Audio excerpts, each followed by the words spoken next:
Right, the 7th Panzer Division of East Germany, the Warsaw Pact.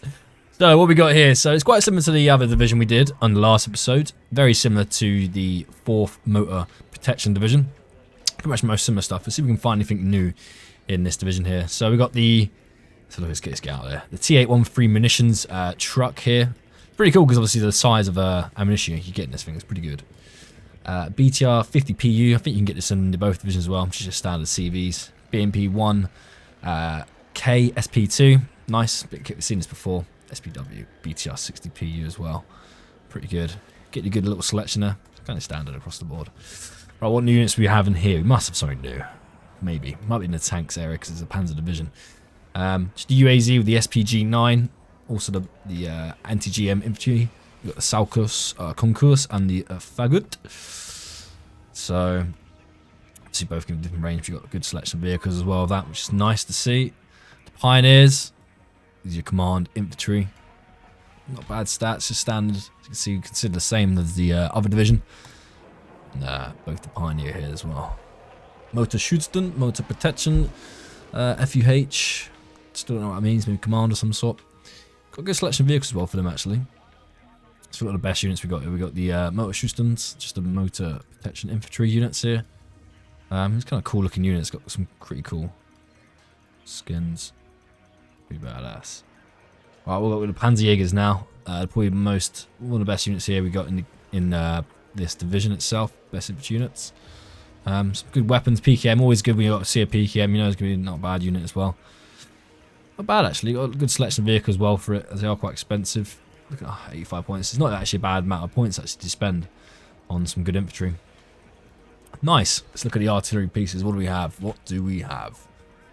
Got your standard mortars here, your M43 120mm across the board.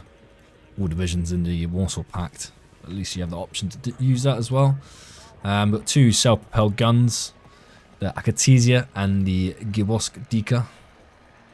Gwozdika. How you pronounce that? Let me know.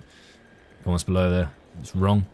Actually, even if you spelt it, I can't really pronounce it. Even if you wrote it down, because I'm still reading the text. Interesting. I hope I have pronounced that right. Which is good. You have those two there as well. I'm pretty sure you have those across the board as well for the Soviet Union as well. Like I said before, most of this kit in Eastern German unit divisions are Soviet kit anyway.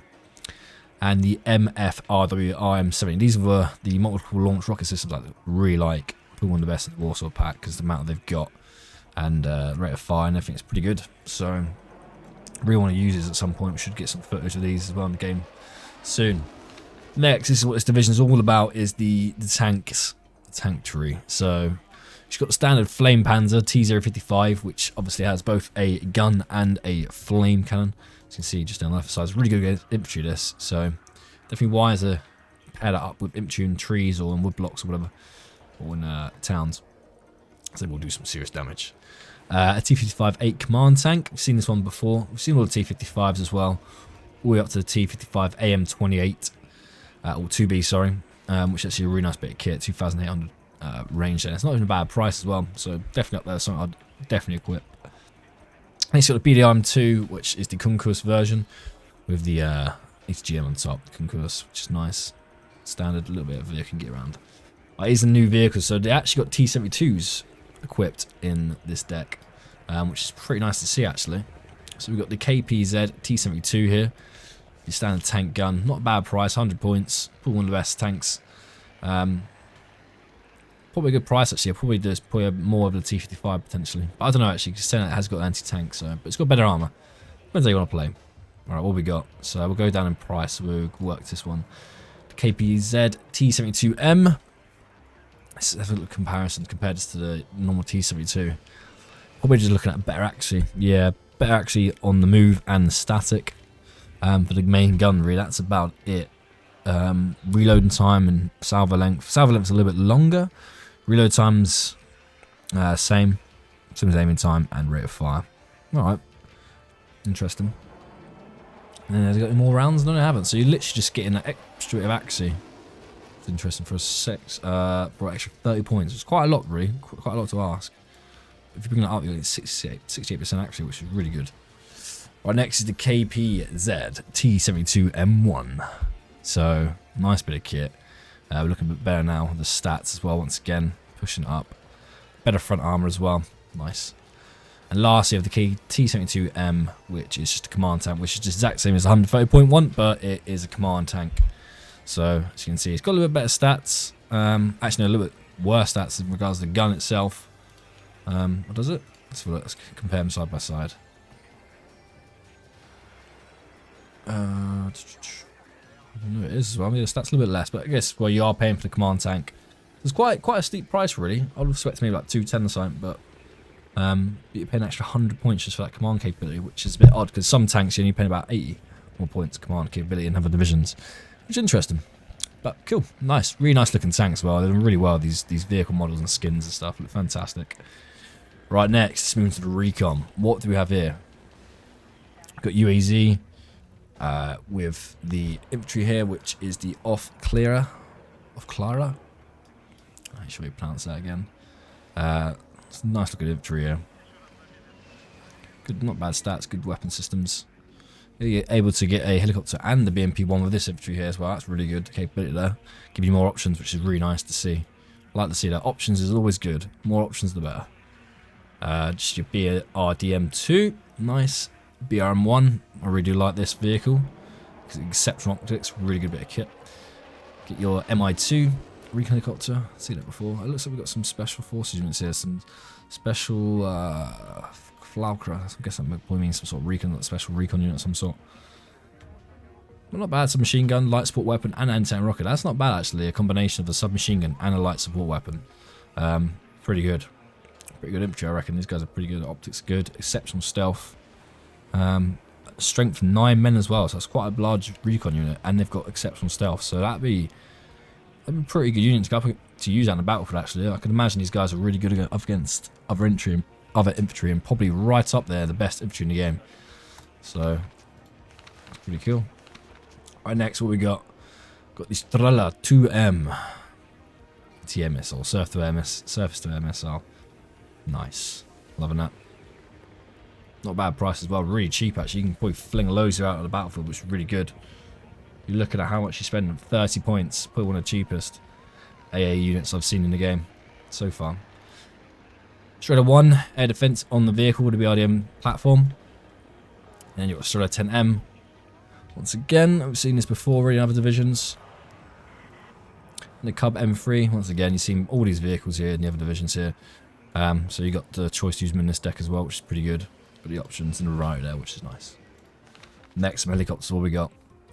Mi-24D80, nice. That's really good to have that. Mi-8TV Rocket 1 and 2, and we know we want to go for the 2 because the amount of rockets it has. Always one lacks. It's great. Love that. And the Mi-24P80, nice. Really love to see the Mi-2480. It's got a really good long range ground-to-ground missiles actually. Or air-to-ground missiles should be really, but the sound counting that as ground-to-ground. No, it is a ground-to-ground missile, but it's been attached to a helicopter, so that should be air-to-ground maybe. I don't know. Interesting, but really good. Actually, it's at 63% there as well, so that's really good actually. Nice. Right, what aircraft do we have? Lots of MiGs, MiG-21 Biz rockets. See these before, these are awesome. It looks really good as well. I love the look of these vehicles, these aircrafts. They look phenomenal. I'm loving it. And then you have the high explosive version of it as well. An AA, and then the AA2. Different one. Nice. It just has the longer range. Actually, not, it just has had more missiles. It's pretty cool. So G is exceptional. I reckon this will be a good fire, good cheap. You can get 2 of these out quite quickly on the battlefield. Got your MiG-23, high explosive, good range, suppression. Going to 150 meters. Not a bad bit of kit. It's fast as well, so it's got good agility, good optics, so you can get in and out quite quickly. You got the MiG-23 MF-AT, and you got 2 rockets, which is a bit frustrating. If it had more, like I've had 4, it means you might have more chance of, you know, taking out 2 vehicles. But because the accuracy of this thing, the chance of you actually taking out 2 vehicles is very slim. But if you do, you know you've had a good run. So just bear that in mind. MiG-23ML AA, definitely get up there now in regards to the better aircraft. In this deck, this is probably one of the best air-to-air fighters in this deck here. This MiG-23 ML. It's got some nice stats actually on this air-to-air missiles, a long-range one and the short-range one as well, which is nice. Su-22s, a little bit larger aircraft here. But you also got the AT version here, which is nice. Got 2 missiles once again, which isn't great. You want more missiles, the better. For ground to ground or air to ground, should we say? Sorry. C, nice too. Good. Well, actually, it's not the best. 50%. Maybe bump that up a little bit. The percentage get boosted. Same again with the Su-22. You can boost his stats right up. What we got now? Su-24, the high explosive, cluster, and napalm, which is nice as well. Actually, it's really high. It's really easy, these things, to drop bombs and pretty much where you're aiming anyway. And you're off by like a couple of meters left or right normally. Pretty good. But yeah, that's the 7th Panzer Division of East Germany in the Warsaw Pact. It's quite a few similar units to the other division. So next one, we're going to look at the next division in East Germany, part of the Warsaw Pact. And I think that will be the last division. And then we'll move on to NATO units. So it's going to be a completely different type of units we'll be looking at. So the next one's after that. It's probably quite a long video looking at probably the Americans, probably. So hope you enjoyed. And yeah, we'll have a look at some more units in the next video.